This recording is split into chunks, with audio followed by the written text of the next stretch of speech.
Merci, Monsieur le Président. Donc, je tiens tout d'abord à remercier le comité d'organisation et en particulier mon ami professeur Fath Al-Aam de m'avoir donc invité pour parler des infections respiratoires basses de l'enfant.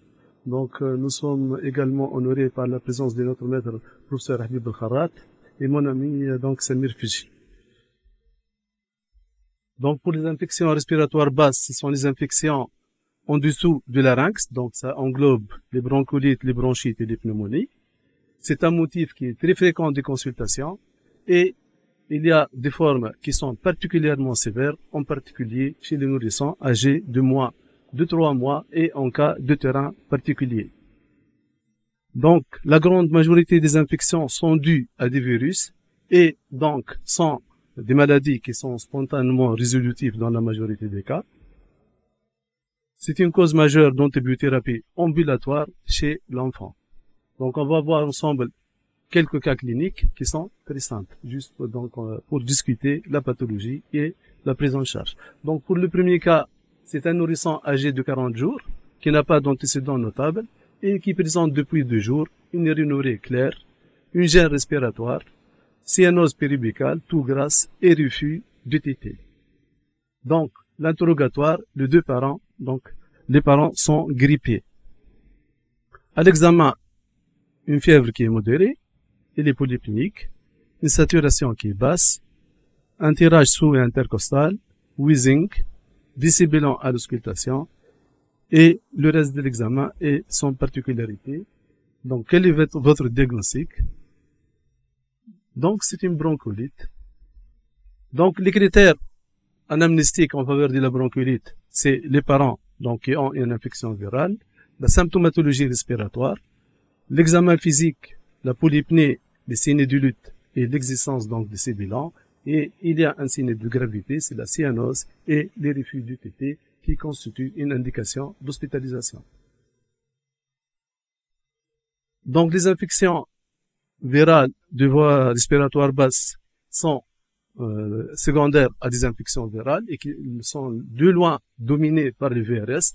C'est pour cela, donc, l'attitude thérapeutique préventive repose actuellement sur l'immunoprophylaxie contre ce virus. Donc, l'immunoprophylaxie permet de prévenir les bronchiolites à VRS et non pas les autres bronchiolites. Donc, le diagnostic est posé devant un premier épisode de dyspnée sifflante avant l'âge de 12 mois. Donc, on trouve souvent la notion de contagion virale qu'il faut toujours chercher dans l'entourage près et parfois si l'enfant peut être gardé dans une famille, il y a d'autres enfants qui sont infectés ou un visiteur. Donc, le pic épidémique est en hiver. Et, chose importante, le diagnostic, il est exclusivement clinique. Est-ce qu'il faut faire une radiographie de thorax en cas de bronchiolite? Donc, pas systématique. Donc, on demande une radiographie thorax devant une forme qui est sévère à la recherche d'une complication. On peut trouver un pneumomédiastin, un pneumothorax.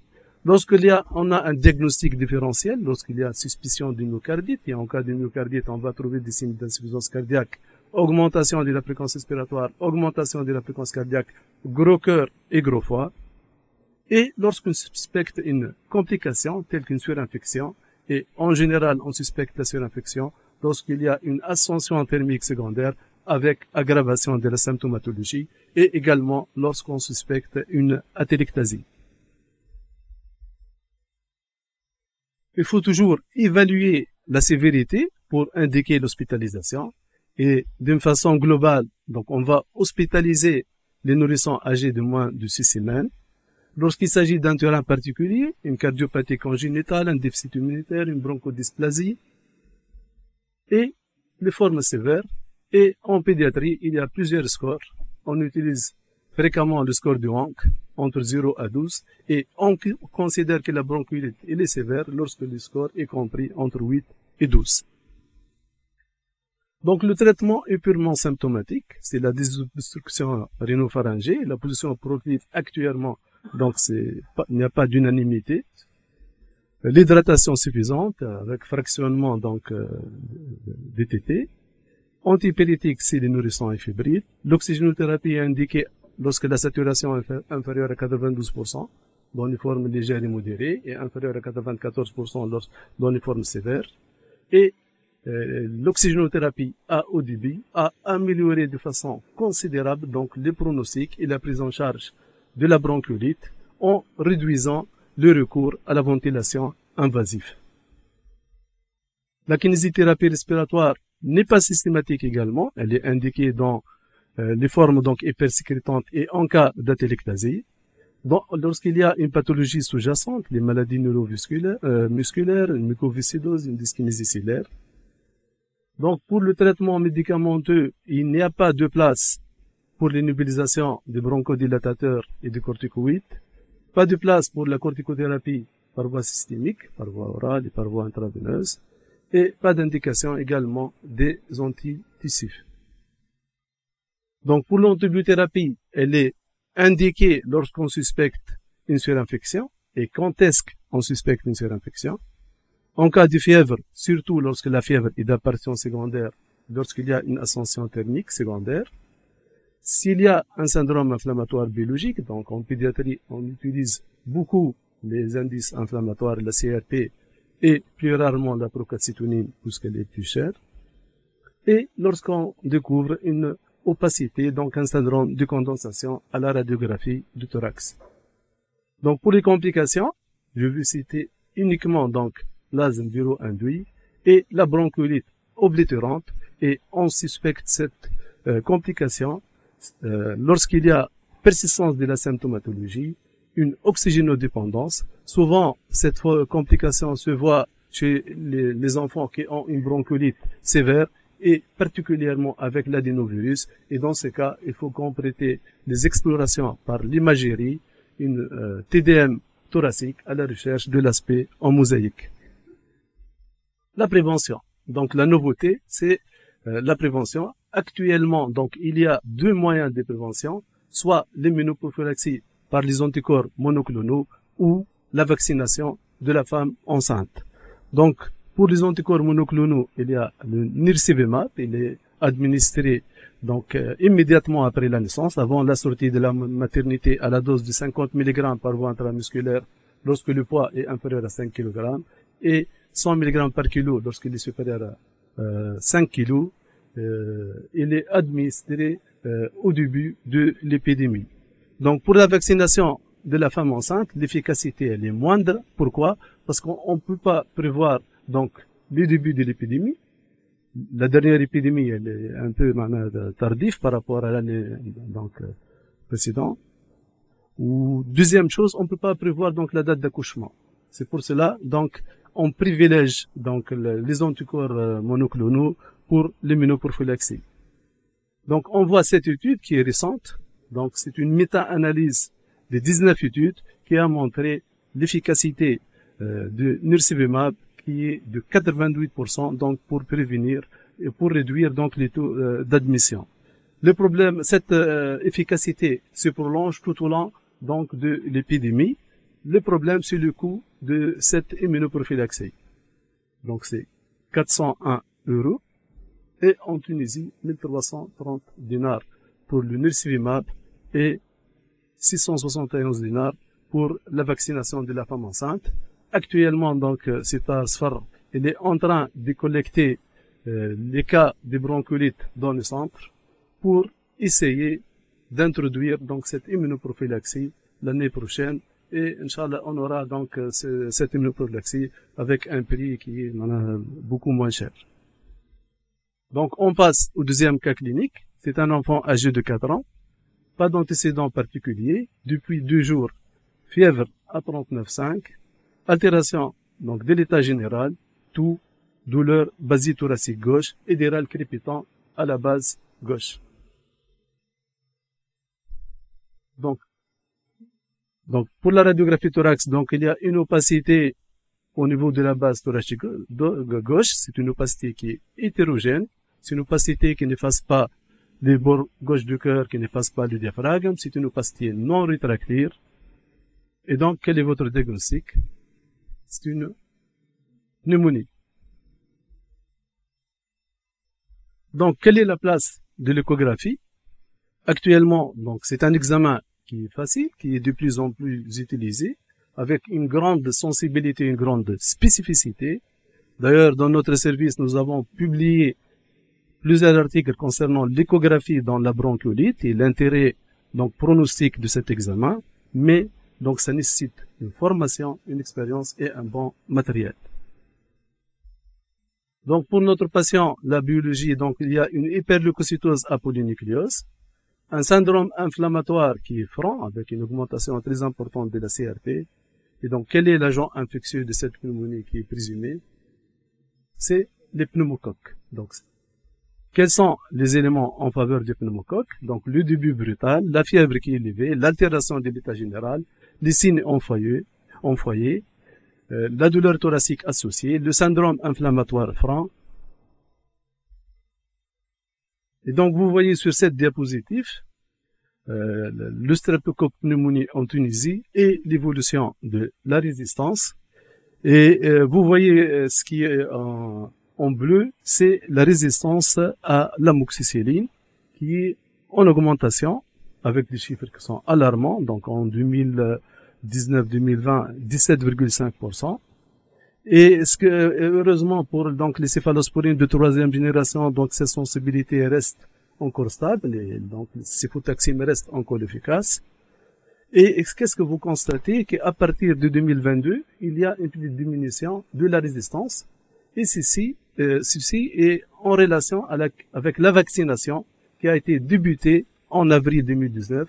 Et ce qui a été constaté qu'après 4 à 5 ans, il y a une diminution du taux de résistance. C'est pour cela, donc, si on voit les protocoles et le traitement de la méningite dans les pays qui ont commencé la vaccination antipneumococcique depuis longtemps, ils n'utilisent plus de façon systématique la vancomycine parce qu'ils ont actuellement des pneumocoques qui sont sensibles ou à sensibilité diminuée. Donc, vous voyez sur cette diapositive les taux de résistance en fonction de l'âge. Malheureusement, en pédiatrie, le taux de résistance est de 14,3% et pour les adultes, il est de 11% et ceci est expliqué par l'utilisation beaucoup plus importante des antibiotiques en pédiatrie. Heureusement, donc, pour des céphalosporines de troisième génération, on est efficace. La vancomycine, heureusement, donc, il n'y a pas de résistance. Et donc, il y a un intérêt pour la vancomycine. On va l'utiliser dans des formes compliquées, essentiellement dans les pleuropneumonies. Et vous voyez, pour la lévofloxacine, donc, il y a une sensibilité de 100%, mais à forte dose, à forte posologie. Donc, s'il y a une indication, essentiellement chez les adultes, on l'utilise rarement en pédiatrie. S'il y a une indication pour les adultes, on n'utilise pas les autres nouvelles quinolones parce que la lévofloxacine est antipneumococcique. Deuxième commentaire, il faut toujours l'utiliser à forte dose. Il y a des médicaments qui sont concentration dépendante et des médicaments qui sont temps dépendants. Les bêta-lactamines, médicaments temps dépendants, il faut augmenter les nombres de prises. Pour les médicaments concentration dépendante comme la lévofloxacine, il faut augmenter la posologie. Ça permet de réduire la durée et d'éviter la sélection des mutants résistants. Donc, quelles sont les indications d'hospitalisation? Donc, les indications d'hospitalisation, c'est en fonction du terrain. Lorsque l'enfant est âgé de moins de 6 mois, il vaut mieux donc l'hospitaliser. En cas de déficit immunitaire, pathologie pulmonaire chronique, cardiopathie sous-jacente, maladie neuromusculaire. Deuxième indication, c'est en fonction de la sévérité. Troisième indication, les formes compliquées telles que les abcès et les pleuropneumonies. Et enfin, l'indication peut être sociale. Donc, les patients habitent loin, on ne peut pas le surveiller, de préférence l'hospitaliser pour faire une surveillance proche. Donc, pour le traitement, lorsqu'on suspecte donc pour notre patient, puisqu'il s'agit donc d'une pneumonie à pneumocoque, on va utiliser l'amoxicilline qui reste donc le traitement de première intention. La posologie, c'est 80 à 100 mg par kilo par jour. S'il y a indication d'hospitalisation, on va utiliser également la pénicilline A, c'est l'ampicilline au totapène à la dose de 150 à 200 mg par kilo par jour. Donc, pour le patient, la pyrexie a été obtenue en 24 heures et donc ça confirme l'origine pneumococcique de cette pneumonie avec amélioration de l'état général. Est-ce qu'il faut faire une radiographie de thorax de contrôle? Donc, pas d'indication de radiographie du thorax de contrôle. La radio est indiquée s'il n'y a pas d'amélioration ou s'il y a une aggravation à la recherche d'une complication. La radiographie de thorax de contrôle en cas de pneumonie rente, qui est rare. On est un pays d'endémie du kystidatique, donc faut pas passer à côté de ce diagnostic. Indiqué également dans les formes compliquées. En cas d'atelectasie, il faut pas oublier chez l'enfant, il y a les corps étrangers intrabronchiques. Donc s'il y a une pneumonie qui est persistante ou récidivante ou même en droit, il faut penser au corps étranger intrabronchique.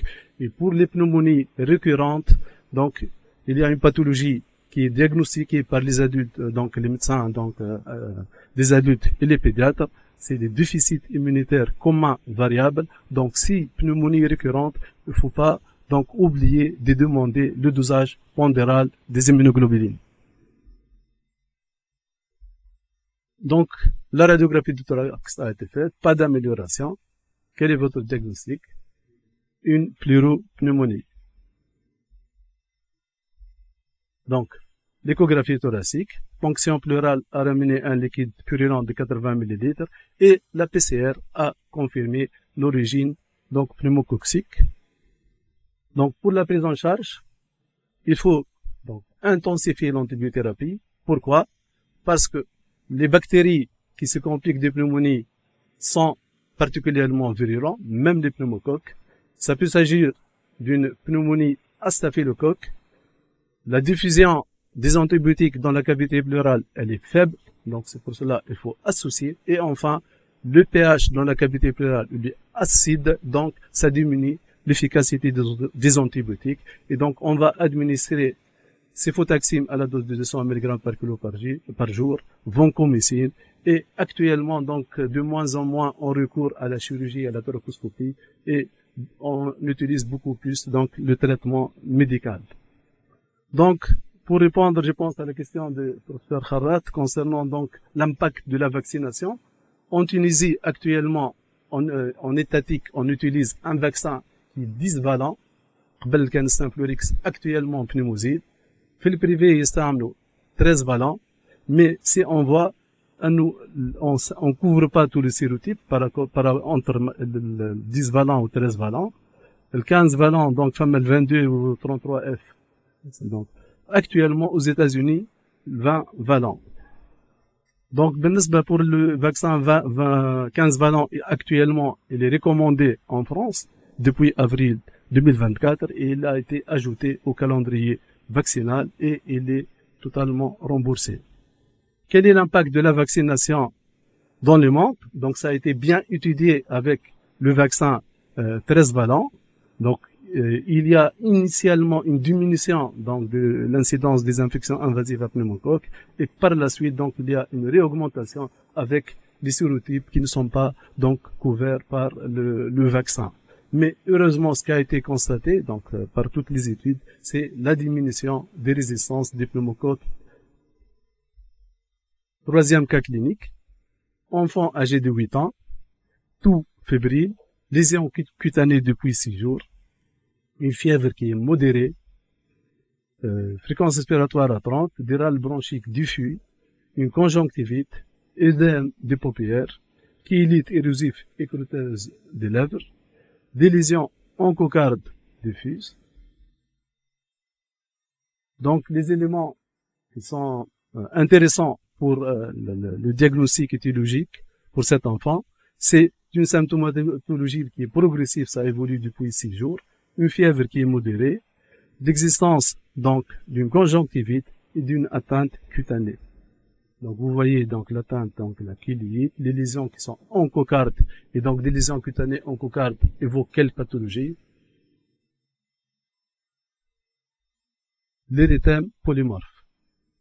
Donc l'érythème polymorphe plus une atteinte donc respiratoire, il faut penser à quelle bactérie? Mycoplasme pneumoniae. Et donc le syndrome de Sylvens à mycoplasme pneumoniae. Actuellement, on parle acteur érythème polymorphe majeur. Donc la biologie, il n'y a pas de d'hyperleucocytose apolynucléose.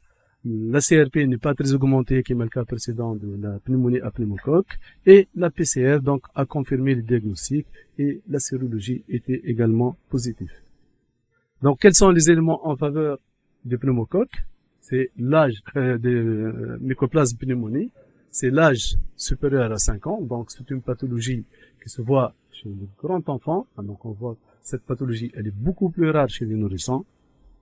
L'installation progressive. Le patient, lorsqu'il reste fébrile après 48 heures d'antibiothérapie, il faut penser soit une infection à mycoplasme ou une co-infection pneumocoque-mycoplasme.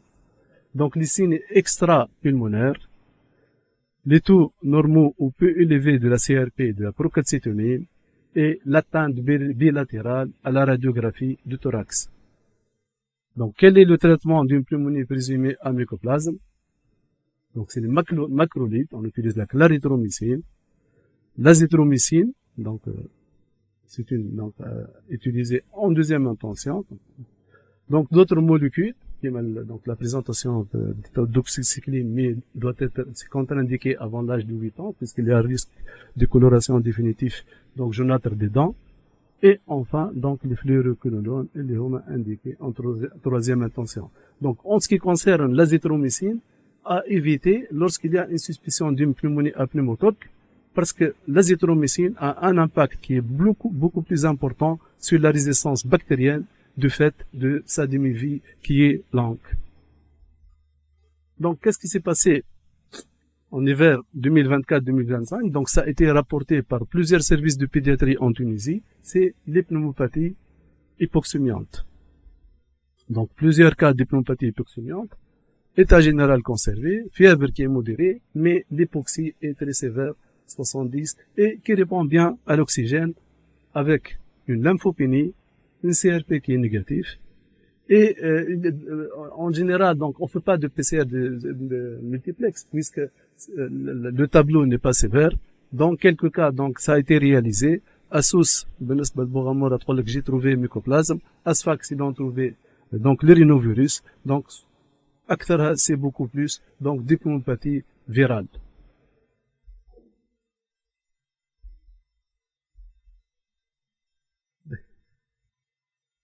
L'année concernant donc les agents infectieux en fonction de l'âge. Malheureusement, on peut mettre curseur, essayez donc de me suivre. Avant donc l'âge de 2 ans, c'est essentiellement donc le virus respiratoire syncytial. Pourcentage de à 42%.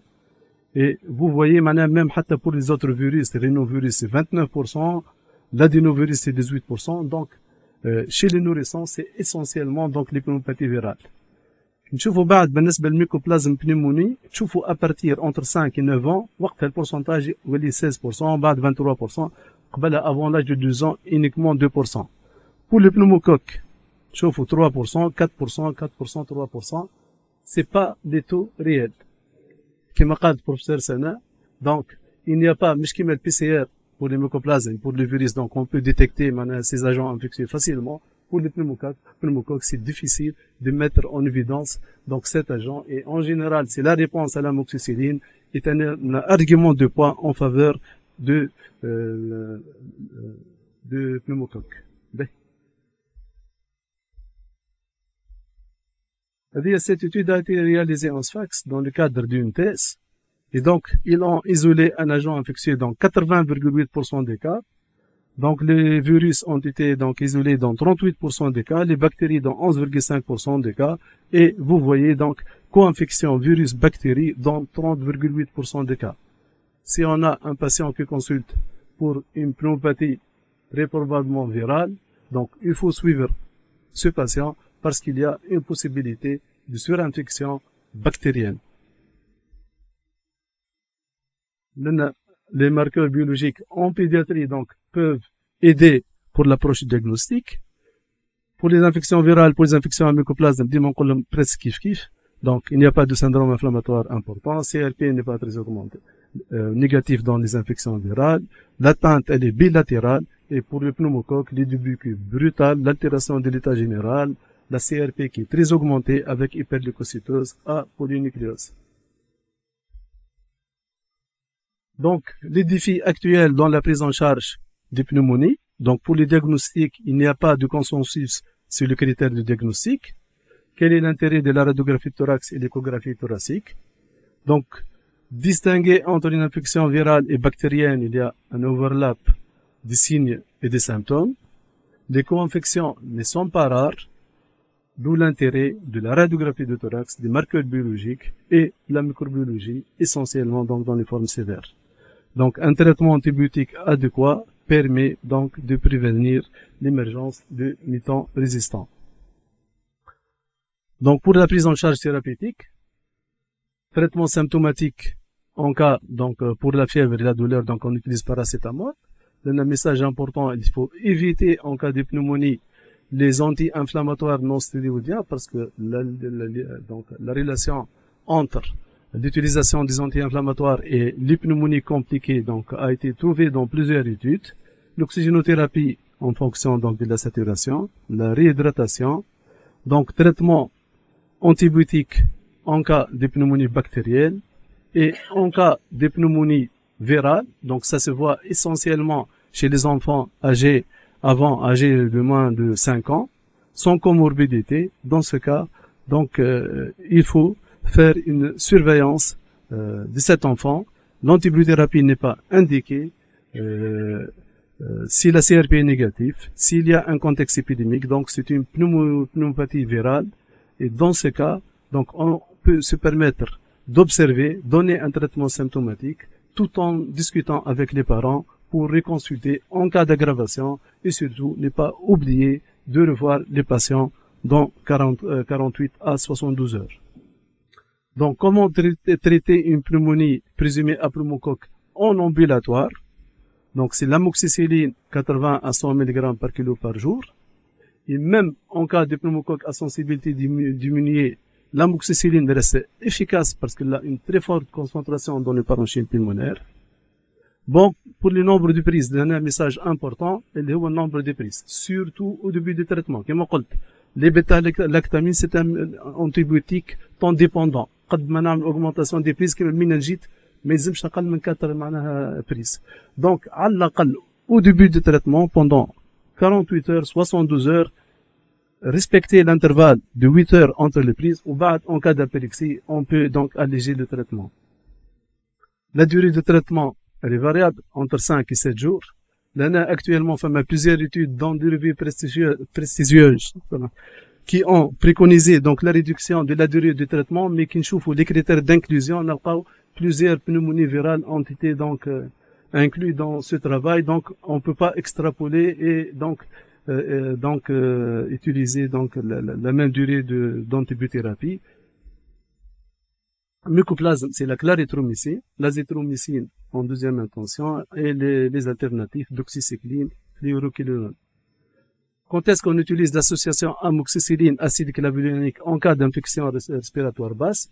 L'avantage d'amoxicilline acide clavulanique par rapport à l'amoxicilline, c'est l'efficacité contre les staphylococcus S et l'efficacité contre les anaérobies. Donc, indiqué dans les pneumopathies d'inhalation pour couvrir les anaérobies.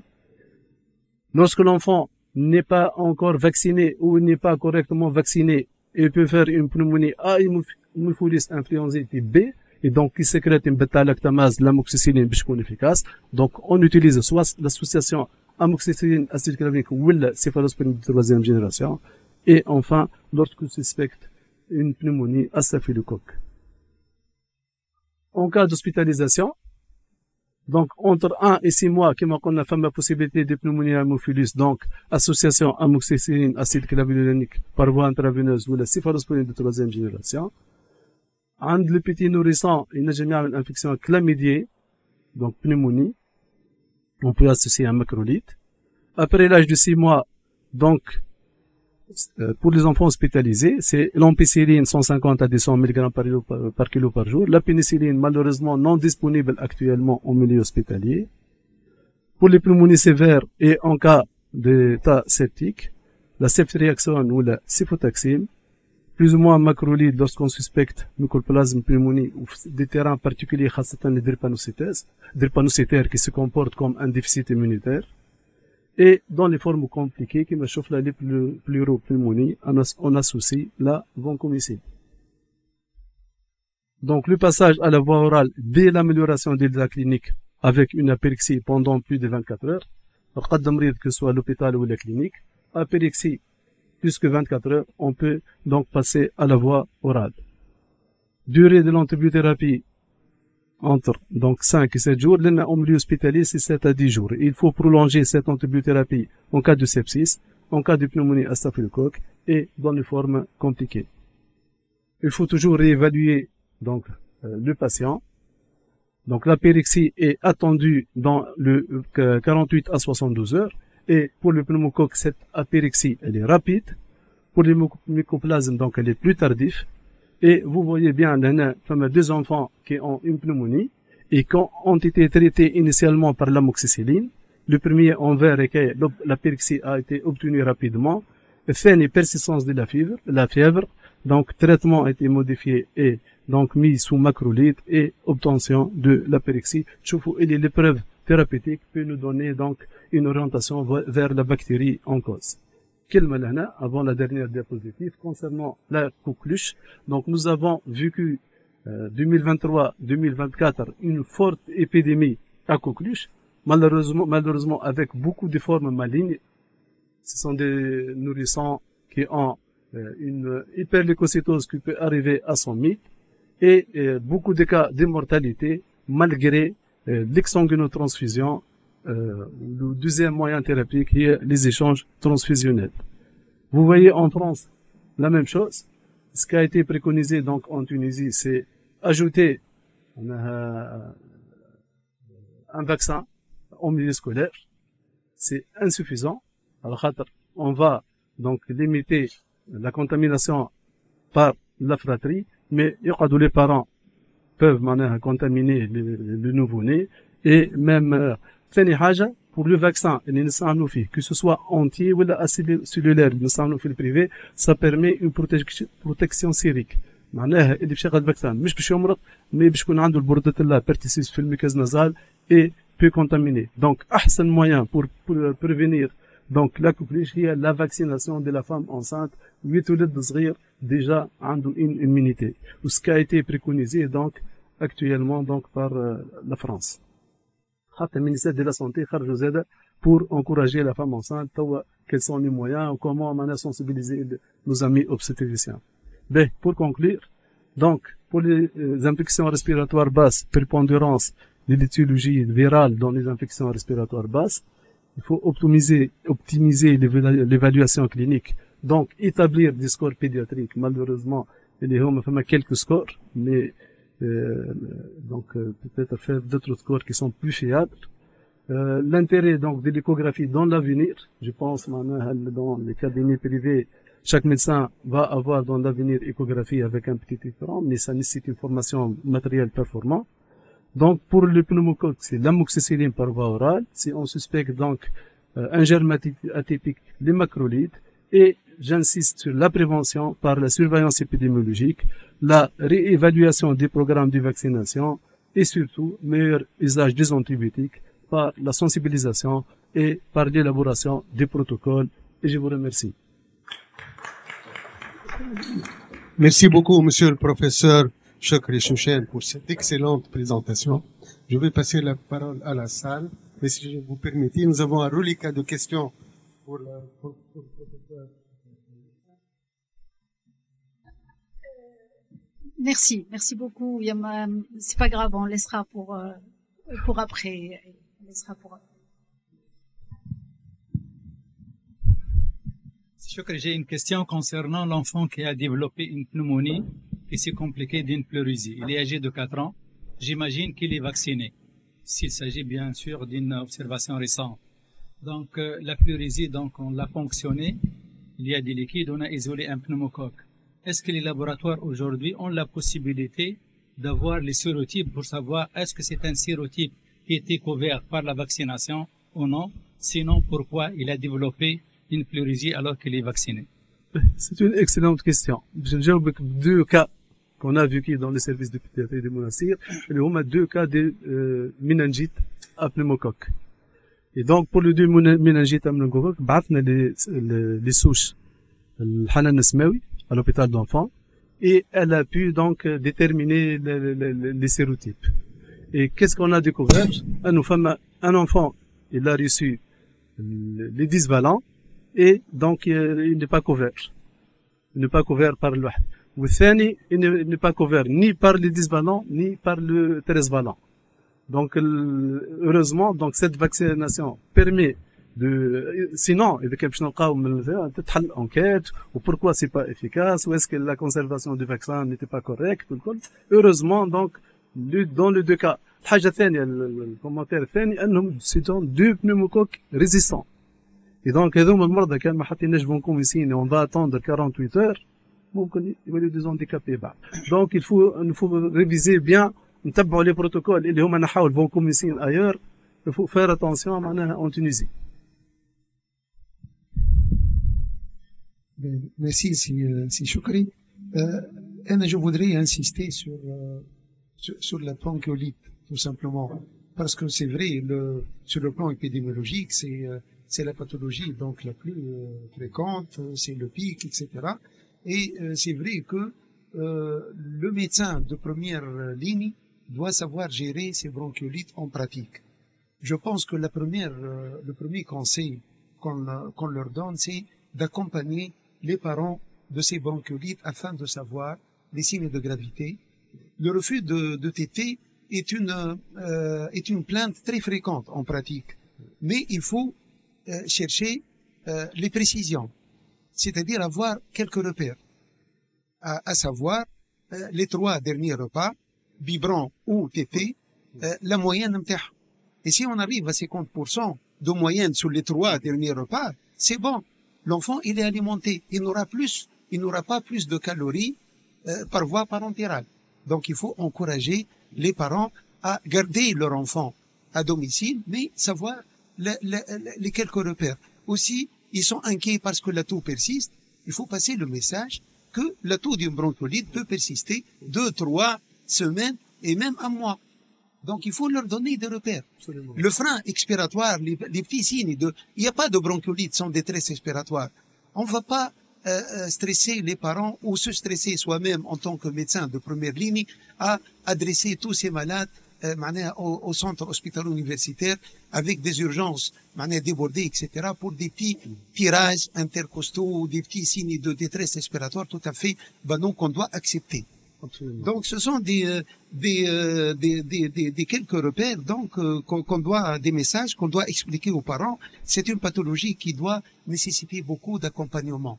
Et leur expliquer comment désobstruer le moyen simple et le traitement le plus efficace, et combien de fois, parfois, c'est bon, je me suis occupé de la désobstruction nasale. Il faut leur expliquer que la désobstruction des voies nasales, c'est systématiquement avant chaque tété ou repas, et même entre les repas, une fois supplémentaire pour les cas qui nécessitent. Donc, si on dit soin du nez, c'est 10 à 20 fois par jour. Il faut leur expliquer ces points, Rao. Donc, et enfin, pour le traitement préventif, c'est vrai, ce que vous dites, c'est bien, mais ça coûte très cher et rien de nouveau. Le classique du préventif, c'est-à-dire les mesures barrières, que la maman, lorsqu'elle est enrhumée, elle doit porter un masque lorsqu'elle doit donner soin à son enfant, se laver avec du savon, tout simplement, avec du gel, avant de toucher son enfant, et, bien sûr, éviter les bisous meurtriers, je dirais, moi. Donc, le côté éducatif, je pense, ça coûte pas cher, et ce sont des moyens qui sont très efficaces pour sauver pas mal, donc, de jeunes nourrissons et de nouveau-nés de cette pathologie qui est très fréquente. Oui, absolument. Concernant la prévention, bien sûr, c'est une priorité. Mais actuellement, en assistant à France, il n'y a pas d'épidémie de bronchiolite cette année. Donc, c'est sûr que d'habitude, on a l'habitude de dire qu'au cours des pneumopathies, il y a une sécrétion inappropriée d'ADH. Cette donnée est révolue ou parce qu'on parle beaucoup d'hydratation. Est-ce qu'il n'y a pas une contradiction dans ce sens? L'hydratation à cause de l'augmentation des pertes sensibles par la polypnée et par la fièvre. Mais actuellement, cette complication de la sécrétion inappropriée de l'IH, elle est beaucoup plus rare par rapport à ce qui a été rapporté auparavant. Elle est beaucoup plus rare, il faut l'objectiver, la confirmer par ionogramme sanguin et ionogramme urinaire avec une petite prise pondérale œdème léger. Est-ce qu'il y a d'autres questions dans la salle? Oui. Une petite question anodine, je ne fais pas de pédiatrie. Est-ce que dans les bronchiolites, la fièvre, elle est présente au début? La fièvre? Oui. Ben, une bonne question. Avant la bronchiolite, il y a toujours une infection des voies aériennes supérieures. Femme rhinurée, une toux qui est modérée, et parfois un état subfébrile. Heureusement, dans 2 tiers de cas, il y a au stade de rhinopharyngite. Et dans 1 tiers de cas, tu as l'infection basse avec une bronchiolite. Vous avez sur l'une des plaquettes, vous avez dit que on pense à une seule infection s'il y a apparition d'une fièvre secondaire. Donc, ça présume qu'au début, il n'y a pas de fièvre. Non, on peut avoir une fièvre qui est modérée, mais augmentation de la température.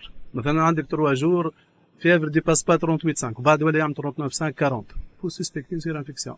Alors, on a des tableaux qui sont trompeurs. Par exemple, les bronchiolites adénovirus, تلقى fièvre à 40 ou تلقى CRP à 150.